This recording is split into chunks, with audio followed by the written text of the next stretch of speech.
اعوذ باللہ من الشیطان الرجیم بسم اللہ الرحمن الرحیم وَلَقَدْ أَنزَلْنَا إِلَيْكُمْ آيَاتٍ مُبَيِّنَاتٍ وَمَثَلًا مِنَ الَّذِينَ خَلَوْا مِن قَبْلِكُمْ وَمَوْعِظَةً لِلْمُتَّقِينَ۔ اس آیت کے اندر سمجھیے کہ یہاں پر جو ہے اللہ تعالیٰ کچھ باتیں ہم لوگوں سے بتلا رہے ہیں۔ سب سے پہلی بات یہ کہہ رہے ہیں کہ وَلَقَدْ أَنزَلْنَا إِلَيْكُمْ آيَاتٍ مُبَيِّنَاتٍ کہ ہم نے تمہارے اوپر جو ہے وہ آیتیں نازل کی ہیں، تمہاری طرف تم تک پہنچائی ہیں، جو آیات مبینات جو ہر طرح سے جو ہے بالکل صاف اور واضح طریقہ پر ہم نے آپ کے سامنے پیش کر دیا ہے۔ اور وَمَثَلًا مِنَ الَّذِينَ خَلَوْا مِن قَبْلِكُمْ، اور ہم نے اس قرآن کے اندر پہلے کے لوگوں کا بھی قصہ ہم نے بیان کر دیا ہے، جیسے کہ پیچھے جو ہے گزر چکا ہے، کچھ جو ہے پہلے جو انبیاء کرام تھے ان کی جو قومیں تھے ان کے بارے میں تذکرہ کر چکے ہیں۔ اور آگے فرمائے کہ وَمَوْعِظَةً لِلْمُتَّقِينَ، اور ہم نے اس قرآن پاک کے اندر کچھ نصیحتیں بیان کی ہیں ان لوگوں کے لیے جو ڈرتے ہیں اللہ سے، تو ان لوگوں کے لیے فائدہ مند ہے۔ جو لوگ اللہ سے ڈرتے ہیں، ڈرنے والے ہیں، تو ان لوگوں کے جو ہم نے نصیحت کی ہے تو ہو سکتا ہے کہ وہ نصیحت ان لوگوں کو کام آ جائے۔ آگے کہہ رہے ہیں کہ اللہ نور السماوات والارض، اللہ تعالیٰ کا تمام آسمانوں اور زمین میں جو ہے نور ہے۔ اس دنیا کے اندر اللہ تعالیٰ کہہ رہے ہیں کہ اللہ نور السماوات، تمام آسمانوں والارض اور زمین میں اللہ کا نور ہے۔ کیا مطلب؟ اس آیت کا مطلب یہ ہے کہ یہ کہہ رہے ہیں کہ اس دنیا کے اندر آسمانوں میں اور زمینوں میں جتنے بھی مخلوق ہیں، تمام مخلوقوں کو اللہ نے جو ہے ہدایت دیا ہے، تو ہدایت دینے والا کون ہے؟ اللہ ہے۔ وہیں یہاں پہ نور کا مطلب یہاں پہ ہدایت کے معنی یہاں پہ ترجمہ ہو رہا ہے۔ آگے فرمائیں کہ مثل نورہ، اس کی مثال کیسی ہے؟ اس نور کی مثال بتلا رہے ہیں کہ کمشکاتن، کہ ایک جو ہے سمجھیے کہ طاق ہو، طاق جس کو یہ طاق کہتے ہیں، یہ طاق ہو، اور فیہا مصباح، اس میں ایک چراغ رکھ دیا گیا ہو، اور المصباح فی زجاجہ، اور اس وہ چراغ جو ہے فی زجاجہ، شیشے کے اندر پیک ہو۔ مثال بیان کر رہے ہیں اللہ تعالیٰ، اپنی مثال بیان کر رہا ہے۔ اور الزجاجۃ، اور شیشہ ایسا ہو کأنہا کوکب، جیسے ستارہ چمکتا ہے، ستارہ کی طرح، در یوقد، کہ موتی کی طرح وہ چمک رہا ہو۔ موتی کو دیکھے ہوں گے کتنا چمکتا ہے، وہ دور سے ہی نظر آ جاتا ہے، وہ مثال دے رہے ہیں اللہ تعالیٰ۔ اور یوقد من شجرۃ مبارکۃ زیتونۃ، اور ایسے بابرکت درخت سے جو ہے، زیتون کا درخت جو ہے، اس جو نہ شرقی ہے اور نہ غربی، یعنی کہ نہ جو ہے مشرق کی طرف اور نہ صرف مغرب کی طرف۔ کیا مطلب؟ یہ ایسا درخت ہے، یعنی کہ یہ ایسی چیزیں ہیں جو زیتون کا جو درخت یہاں مثال دیا گیا ہے، تو زیتون کا درخت ایسی جگہ پہ ہوا تھا کہ جہاں پہ جائے سورج ڈوبنے کا وقت ہو یا سورج نکلنے کا وقت ہو، ہر وقت دونوں وقت میں اس درخت کے اوپر روشنی پڑتی تھی۔ اور جس درخت پر روشنی زیادہ رہتی ہے، سورج کی روشنی، وہ اس درخت کا پھل زیادہ میٹھا اور زیادہ پکتا بھی ہے، اور اس کا تیل جو ہے بالکل صاف شفاف ہوتا ہے۔ یہاں پہ مثال دے رہے ہیں زیتون کے درخت کا۔ اور یکاد زیتھا یضیء، اور ایسا لگ رہا ہے کہ وہ خود بخود روشنی دے گا۔ خود بخود کیا ہے؟ روشنی دے گا۔ زیتون کا تیل دیکھے ہوں گے، بہت چمکتا ہے وہ تیل، چہرے پہ لگائیے گا چہرہ چمکے گا آپ کا، لگا کے دیکھیے گا کبھی۔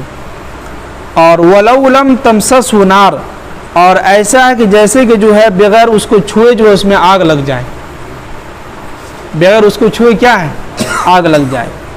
اور نور علی نور، تو اس پر کیا ہے؟ نور ہی نور ہے، جیسے بولتے ہیں نا سونے پہ سہاگا، وہی ہے یہاں پہ نور علی نور، کہ نور ہی نور ہے، اس میں روشنی ہی روشنی ہے۔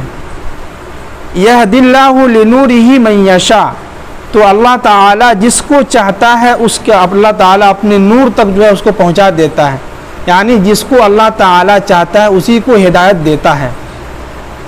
سمجھ رہے ہیں؟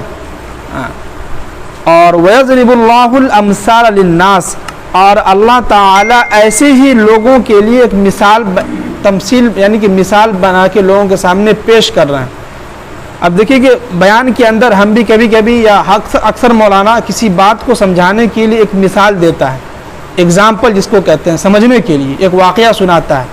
اور جب اللہ تعالیٰ خود یہاں پہ جو ایک مثال دے کے ہمیں سمجھا رہا ہے کہ اللہ کا نور کیسا ہو، کہ ایسا ہے جیسے کہ ایک شیشے میں ایک تاک ہے، اس تاک کے اندر ایک چراغ رکھ دیا گیا ہو، اور وہ چراغ ایسا جیسے کہ جو ہے اس کو شیشے میں پیک کر دیا گیا ہو، اور وہ ایسا چمک رہا ہو جیسے کہ جو ہے موتی جو ہے چمکتا ہے۔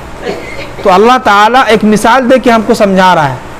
تو پھر ایک عالم دین جو تقریر کرتا ہے وہ اگر مثال دے کے نہ سمجھائے تو کیسے سمجھ میں آئے گی بات؟ جب تک ایک واقعہ ان کے سامنے پیش نہیں کیا جائے گا اس کے بیک گراؤنڈ میں، تو لوگوں کو سمجھ میں نہیں آئے گی۔ اسی لیے کبھی کبھی جو ہے اکثر عالم دین جو ہے اس بات کو، کسی بھی بات کو سمجھانے کے لیے جو ایک مثال دیتے ہیں، اگزامپل دیتے ہیں کسی کا، تو اس سے جو ہے کسی کو ناراض ہونے کی ضرورت نہیں ہے۔ آگے فرمائیں کہ واللہ بکل شیء علیم، اور یقیناً اللہ تعالیٰ جو ہے ہر چیز کو جانتا ہے۔ آگے فرما رہے ہیں کہ فی بیوت اذن اللہ، کہ اللہ تعالیٰ اس گھر کو جو ہے، اس گھر کو بلند کرنے کا جو ہے، اس کا درجہ اعلیٰ کرنے کا حکم دیتا ہے، ایسے گھروں کا کہ ان ترفع، کہ اس کو بلند مقام دیا جائے ایسے گھر کو، کہ وَيُذْكَرَ فِي حَسْمُهُ، جس میں اللہ کا نام لے کے ذکر کیا جائے، يُسَبِّحُ لَهُ فِيهَا بِالْغُدُوِّ وَالْآصَالِ، جس کے اندر صبح اور شام اللہ کی تسبیح بیان کی جاتی ہو۔ تو یہاں پہ جو ہے قرآن نے جو جس چیز کا تذکرہ کیا ہے کہ ایسے گھروں کو اللہ نے حکم دیا کہ اس کا بلند جو ہے مرتبہ اس کو دیا جائے، تو وہ ہے اللہ کا گھر، مسجد، عبادت گاہ ہے، ان کی عزت کرا، ان کا احترام کرا، ان کا مقام دیں آگے۔ اب یہ نہیں کہ جو ہے مقام دینے کا مطلب یہ ہے کہ ان مسجد میں ہم آئیں تو ادب سے بیٹھ جائیں، احترام سے بیٹھ جائیں، صف لگا کے بیٹھ جائیں، وقت اگر ہو تو سنت آپ پڑھ لیں، وقت ہو تو جو ہے 5 منٹ قرآن پاک کی تلاوت کر لیں یا ذکر اللہ کر لیں۔ یہ مسجد کی عبادت یعنی کہ مقام دینے کا ایک درجہ ہے۔ اگر ہم جو ہے جس طرح باہر رہتے ہیں تو باہر جس طرح محلہ گلہ کرتے ہیں، اسی طرح اگر مسجد کے اندر بھی ہم جو ہے دنیا کی باتیں کرنے لگے تو پھر یہ مسجد کا مقام نہیں ہو پایا، پھر وہ جو ہے باہر کا جو ہے سانسد بھون اور یہ مسجد دونوں برابر ہو جائے گا۔ پھر جو چاہا جو ہے بات چیت کرنے لگے، جو ہے چلا کے بات کر رہے ہیں۔ تو قرآن یہاں پہ جو ہے مسجد کا جو ایک مقام دے رہے ہیں کہ اس گھر کا جو ہم جس کا حکم دے رہے ہیں، جس میں تم ذکر کر رہے ہو، اس کو ایک الگ مقام دو، اس کا ایک اونچا مقام دو۔ تو مقام یہ ہے کہ اس گھر کے اندر آئیں تو صرف عبادت کے لیے آئیں، دنیا کی باتیں کرنے کے لیے نہ آئیں۔ آگے فرمائیں کہ رجال اللہ تلہیہم، ایسے لوگ ہیں جو تجارت کرتے ہیں، خرید و فروخت کرتے ہیں، تو ان ذکر اللہ، تو ان تجارت خرید و فروخت کرنے کی وجہ سے یہ اللہ کے ذکر سے غافل نہیں ہوتے ہیں۔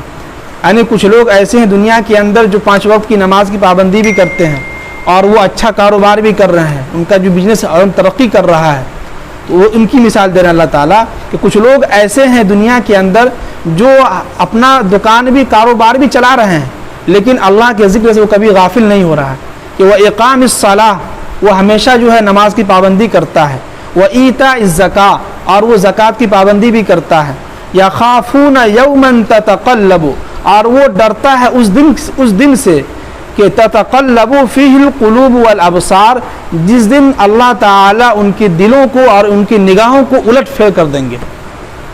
یہ کب ہوگا؟ کل قیامت کے دن ہوگا، جب زلزلہ آئے گا، پھر جو لوگ جب میدان محشر میں جمع ہوں گے تو ایک دوسرے کو دیکھیں گے پسینہ میں ڈوبا ہوا، تو انسان اس کا خوف اور بڑھ جائے گا۔